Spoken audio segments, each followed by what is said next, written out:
Hello, everybody. Welcome back to Read Aloud with Intermediate Read Aloud with Mr. B. Good to see you again. I've been popping into some of your Zoom meetings this week, and it's been nice to see everybody and find out that you're doing well. This week, we're picking up with Chapter 4. This is Chapter 4 of Notorious by Gordon Corman.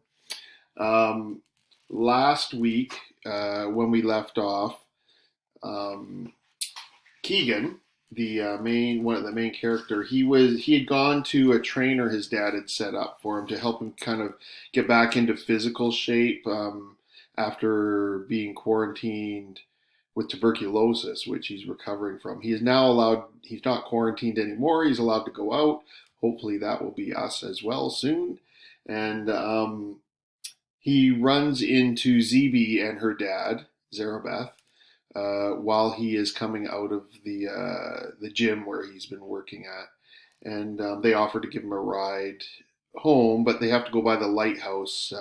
Her dad needs to fix the computer there. So we're picking up at chapter 4, where Zarabeth's point of view, and we'll find out where the story goes from there. According to the internet, tuberculosis is an infectious disease of the lungs, which causes fever, night sweats, weight loss, and mostly cough with blood-containing sputum. I also found out in the old days that about half the people who got it died. I'm not super clear on when that was, but I assume that it means back before they had antibiotics to knock out the bacteria that causes TB. Keenan is still on antibiotics, despite the fact that he's better now and doesn't have to be around, doesn't have to lay around his dad's backyard anymore. I also looked up sputum, but out of respect to Keenan, I'm not going to talk about it, even though it's a pretty cool word. Sometimes, when nobody's around except Barney, too, I say it out loud and think about the sound and not the meaning. It actually is kind of majestic, like some mythological creature, Sputum, the enchanted dragon, who flies over the kingdom propelled by mighty wings. In reality, the only creatures that ever fly over Centerlight are the seagulls, and they're almost as gross as what Sputum really is. And what they drop everywhere is even worse. So sputum is like spit, it's spit, basically. It's like the phlegm that comes up when you cough. It's disgusting. So Keenan wasn't lying around trying to be lazy, and he didn't make up the part about being confined to the backyard because he was trying to avoid me. Not that he could avoid me even if he wanted to. I'm kind of unavoidable. I know that the island. I know the island like the back of my hand, and besides, I'm a border officer's daughter, so tracking people down comes naturally to me. Plus, just because Keenan's TB is cured doesn't mean that he's 100% okay. He looked pretty pale after we climbed to the top of the lighthouse that day, so he'd never shake me, since I have the advantage in speed, stamina, and mastery of the terrain. I know that sounds kind of military, and also a little stalkerish, but nothing could be further from the truth. Poor Keenan is stuck here half a world away from his regular life in China. In fact, I'm a Centerlight expert, makes me the perfect person to show him around. He's lucky I found him lying there, all alone in his backyard, bored out of his mind, watching the grass grow, and now he won't be bored anymore. My brother Wayne's old bike is big for me, but it looks exactly Keenan's size. It's a little tricky riding it, even lowering the seat.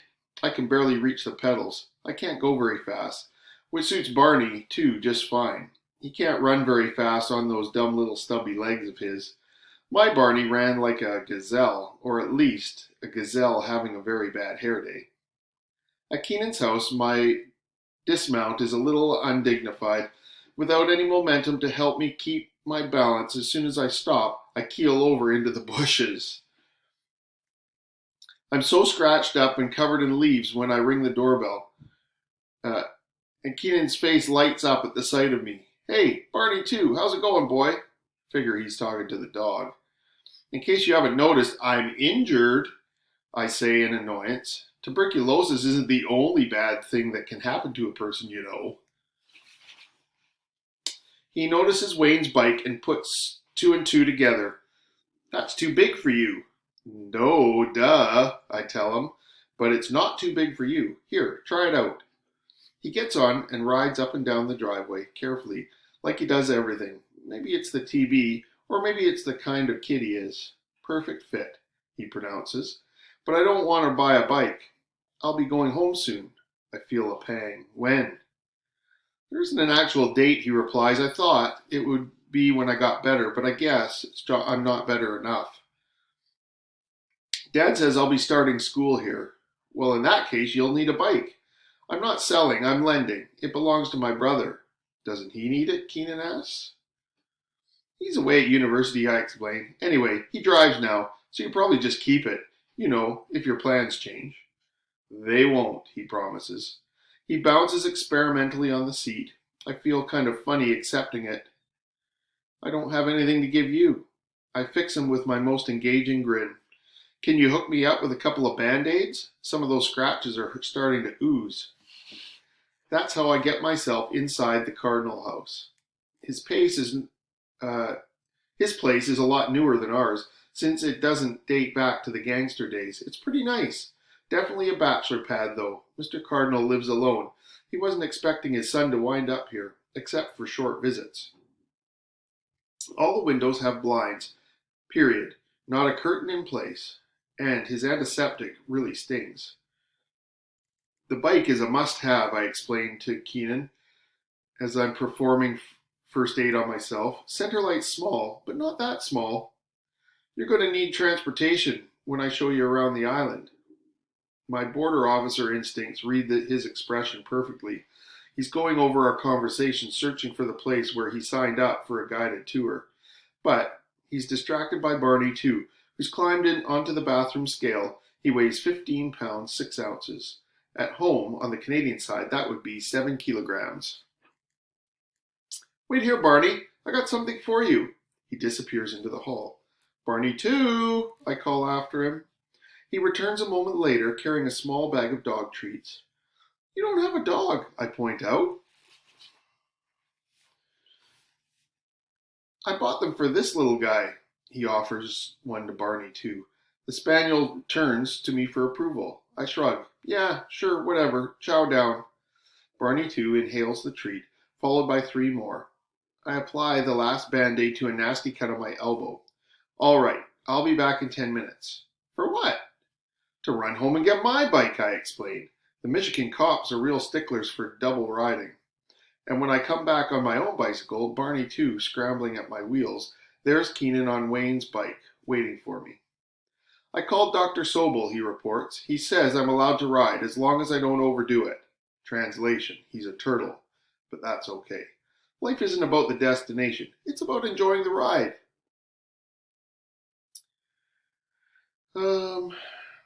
There's a lot to see on Centerlight, and I'm the ideal person to show it to Keenan.